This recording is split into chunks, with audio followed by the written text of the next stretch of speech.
Hey folks, so this is the time of year that we have to take care of our engines that sit for the winter time. So this is some winter prep, and it is a little bit overwhelming at times when I realize how many engines are actually sitting around here for the winter. So here's what I'm curious about. I'm curious about what you do if you have a small homestead or a farm or something, property where you have a bunch of engines you need to kind of take care of for the winter, places where you use seasonally, you use these tools.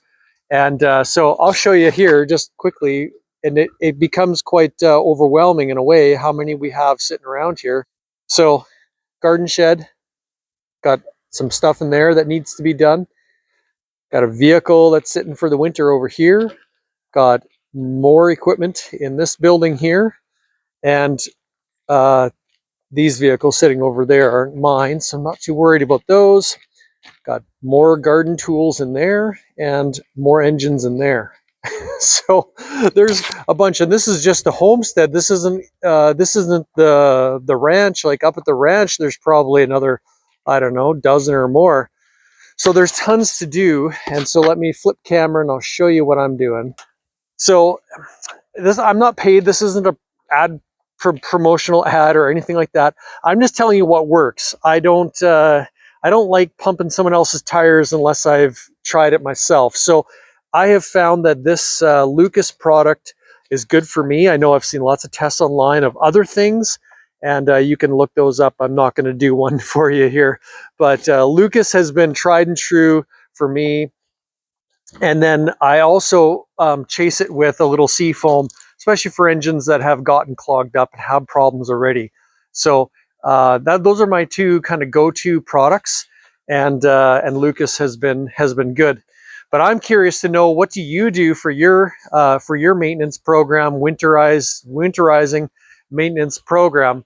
Because for me, what I'll do is I'll put, like I just did inside here. It's a little dark to film, but beside me there's a mobile welder there that I just added some of this to, and I start it up and I run it, so I make sure it's into the that's a diesel engine, so into the injectors and pump and things like that, lubricates it, and then keeps the fuel, even the diesel, a little bit yeah, just makes it a little bit more stable for the winter while I'm not using it, although I might use that over the winter. I don't know, we'll see.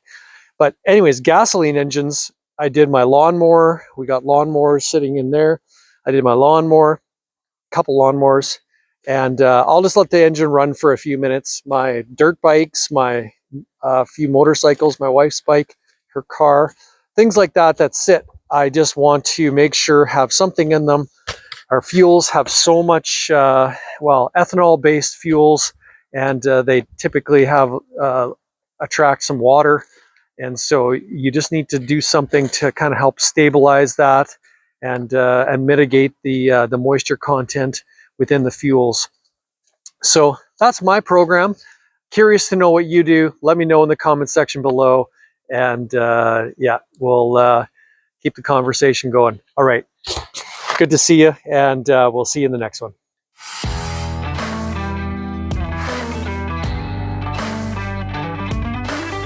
Thanks for watching. Don't forget to like, subscribe, and share.